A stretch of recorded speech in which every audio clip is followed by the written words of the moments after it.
La prochaine rencontre entre Vladimir Poutine et Donald Trump, la première depuis 2017, est à la une de l'actualité mondiale. L'Europe reste en retrait et se prépare à sa manière.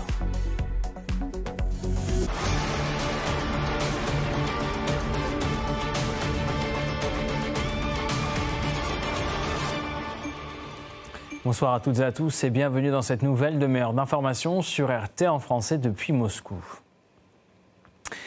Il ne reste plus que quelques jours avant cette rencontre Trump-Poutine. Mais l'Europe continue d'essayer d'imposer sa vision du conflit au président américain. Aujourd'hui, une réunion en visioconférence a eu lieu entre Zelensky, Trump et les dirigeants européens. Les conclusions de cet échange avec Igor Kurashenko.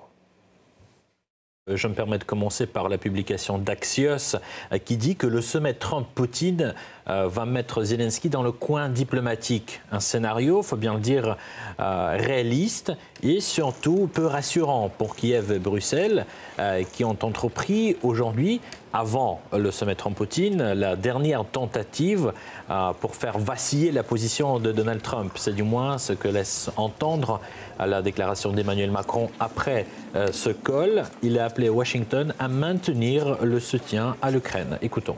Nous avons réitéré le fait que jusqu'à ce qu'il y ait un cessez-le-feu puis une paix durable, il nous faut maintenir le soutien à l'Ukraine. Et quand je dis nous, c'est tous, Européens et Américains. En fait, cela fait déjà plusieurs mois que Donald Trump insiste sur le cessez-le-feu. Et d'ailleurs, la Russie a dit oui. Souvenez-vous, au mois de mars, Vladimir Poutine l'a déclaré publiquement, mais il a proposé quand même de travailler sur certains points de ce cessez-le-feu. Par exemple, sur les forces de contrôle du régime du cessez-le-feu, parce qu'il doit bien s'agir d'une force à qui font confiance l'Ukraine et la Russie à la fois. Et bien sûr, la question clé pour la Russie, eh bien, qui va garantir que l'Ukraine ne va pas utiliser ce temps pour se réarmer? Eh bien, pour l'instant, Moscou n'a pas entendu les déclarations de ce genre. Au contraire, l'Ukraine insiste d'abord le cessez-le-feu, sur quelles conditions, on ne comprend toujours pas, et puis les négociations de paix. Mais comment négocier avec Kiev qui avance les conditions absolument irréalistes? Vous vous souvenez, par exemple, Volodymyr Zelensky a dit qu'il n'est pas prêt à faire les concessions territoriales à la Russie. Il a dit déjà plusieurs reprises, sous différentes formes, et aujourd'hui, il a réitéré sa position. Quant à ma position, elle n'a pas changé car elle s'appuie sur la constitution de l'Ukraine. Tant que la constitution du pays n'aura pas été modifiée, la position de celui qui la garantit ne pourra être changée. Nous avons également discuté de ces questions aujourd'hui et ce sont, bien entendu, des questions très délicates. Je tiens à souligner tout de suite que les questions relatives à l'intégrité territoriale de notre pays ne peuvent être débattues sans tenir compte de la position de notre État, de notre peuple et de la constitution de l'Ukraine. La question qui se pose, est-ce que Zelensky actuellement est en position de force pour dicter ses conditions? Parce que du point de vue diplomatique, eh bien, cette rencontre Trump-Poutine n'est surtout pas en sa faveur, car c'est une occasion pour Vladimir Poutine de livrer directement sa position au président américain, une position, il faut bien le dire, fondée sur le droit international et la situation sur le terrain. Donald Trump a aussi commenté ce call avec les Européens et Volodymyr Zelensky. En fait, à en juger par ses déclarations, il reste optimiste quant à l'issue de ces pourparlers. Il n'exclut même pas qu'il peut y avoir une seconde rencontre. Il y a de très bonnes chances que nous ayons une deuxième réunion qui sera plus productive que la première. Parce que lors de la première, je vais comprendre où nous en sommes et ce que nous pouvons faire. Encore une fois, c'est la guerre de Biden. Ce n'est pas ma guerre. C'est lui qui nous a impliqués dans tout ça. Donc il reste à attendre et à voir si ce sommet permettra de faire évoluer la situation dans le conflit ukrainien. Bruxelles exclut des négociations en Alaska et choisit d'adopter une stratégie qui fait l'objet de critiques de la part de certains de ses membres.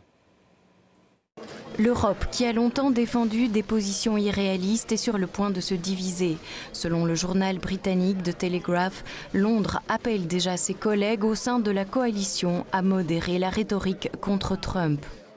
Contrairement à nos homologues européens, nous ne faisons pas publiquement de demandes aux Américains. À en juger par le comportement des Européens, ils vont agacer les Américains. Ils vont agacer Trump s'il commence à faire des demandes et à tracer des lignes rouges. Il faut rappeler que suivant l'exemple de Zelensky, tant Merz que Macron ont appelé les États-Unis à ne parler à la Russie qu'en position de force, alors que presque tous les principaux membres de l'UE ont vivement critiqué la rencontre, la jugeant inappropriée et inutile dans les circonstances actuelles.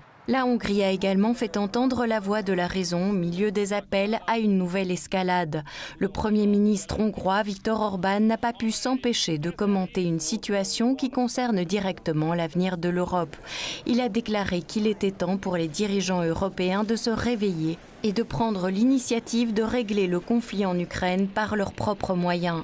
En raison de l'inaction des membres de l'UE, le dirigeant hongrois les a qualifiés de pitoyables et faibles face au président de la Russie et des États-Unis, soulignant que l'UE ne faisait que donner des conseils au lieu de prendre l'initiative du dialogue.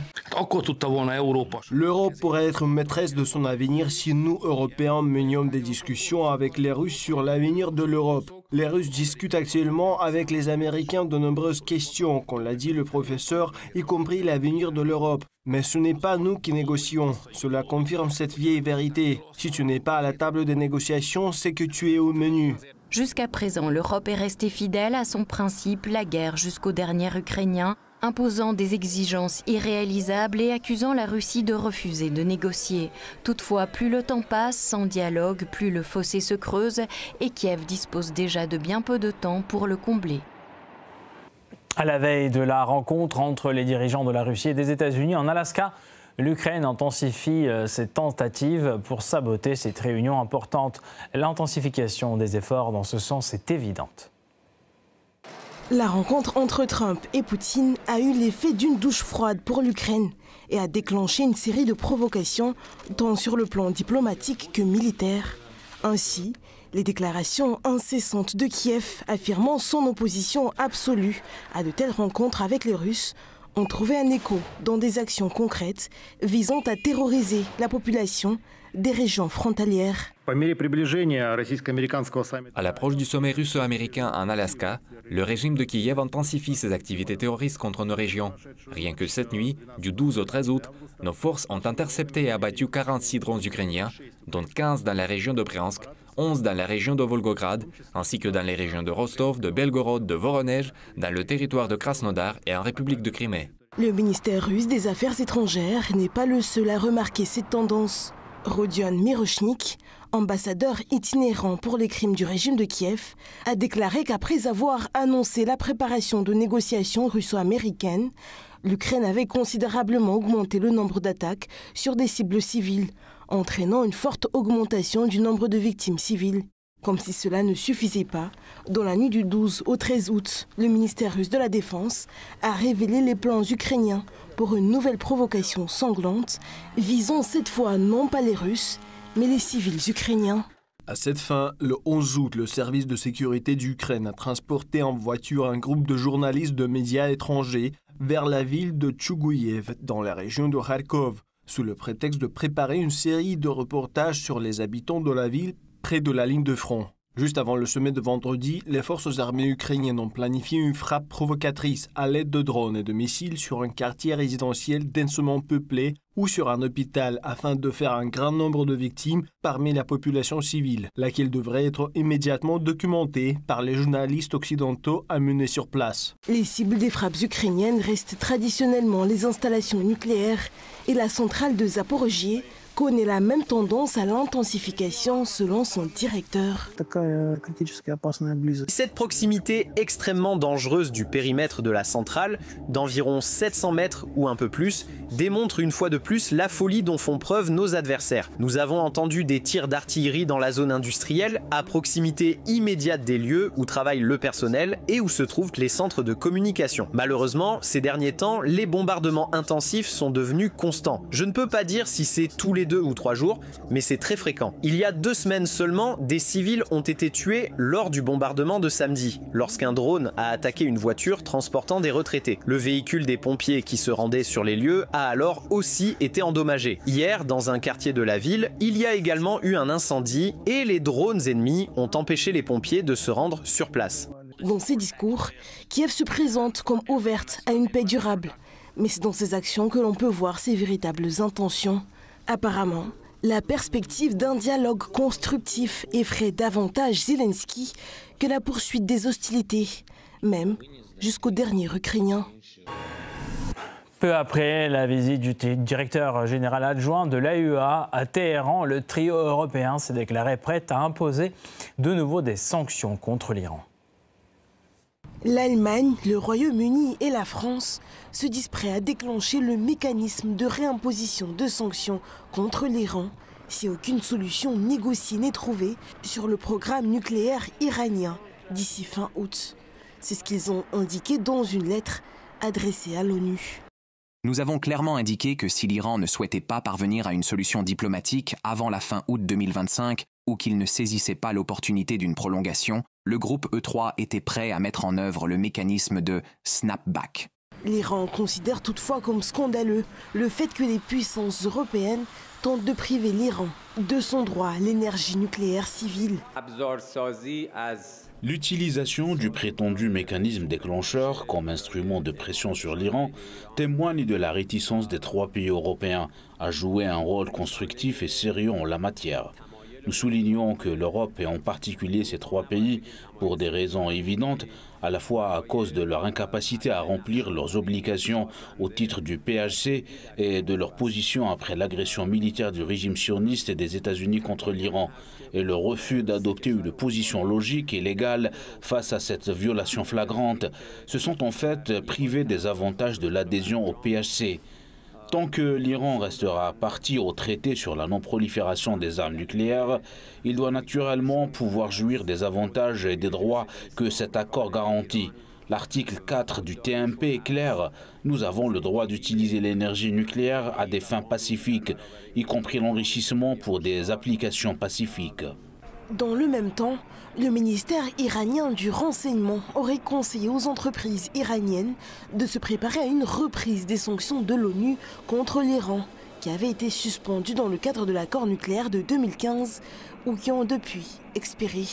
Le ministère a exhorté les entreprises à trouver d'autres fournisseurs dans des pays comme la Chine, la Russie, l'Irak, etc., qui seront moins touchés par les sanctions. Le ministère du Renseignement a déclaré que le rétablissement des sanctions dites snapback inclura une interdiction de vente d'armes, le gel des avoirs et des comptes en devises étrangères des entreprises à l'étranger. De nouvelles sanctions seront imposées contre des personnes physiques et morales opérant dans des secteurs tels que le pétrole, la pétrochimie, les opérations bancaires, le transport maritime, l'assurance et les technologies sensibles. Il faut s'attendre à de fortes fluctuations des taux de change, à une baisse du pouvoir d'achat, à une augmentation du chômage, à des licenciements et à une augmentation du mécontentement social. Le 25 juin, le Parlement iranien a adopté à l'unanimité une loi obligeant le gouvernement à suspendre toute coopération avec l'AIEA. Selon cette loi, les inspecteurs de l'agence ne seront pas autorisés à entrer en Iran pour effectuer des inspections si la sécurité des installations nucléaires du pays et la possibilité de développer un programme nucléaire pacifique ne sont pas garantis. Cette mesure fait suite au bombardement d'installations nucléaires du pays, dont Téhéran tient indirectement l'AIEA pour responsable. L'ex-premier ministre malien Choguel Maïga a été arrêté dans le cadre d'une enquête sur des allégations de détournement de biens de l'État, selon un communiqué de son avocat publié sur X.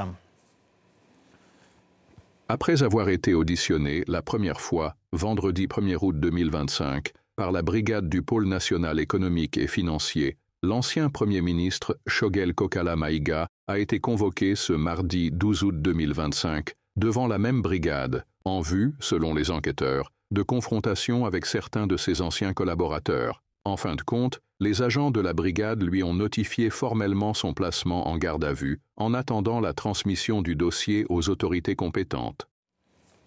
L'enquête a également conduit à la mise en garde à vue de plusieurs anciens collaborateurs de Maïga, dont son ex-directeur de cabinet Isiaka Amadou Singare et 3 ex-directeurs financiers. Il est à noter que début août, un autre ancien Premier ministre, Moussa Mara, avait également été arrêté au Mali, accusé d'activités subversives contre l'État via les réseaux sociaux.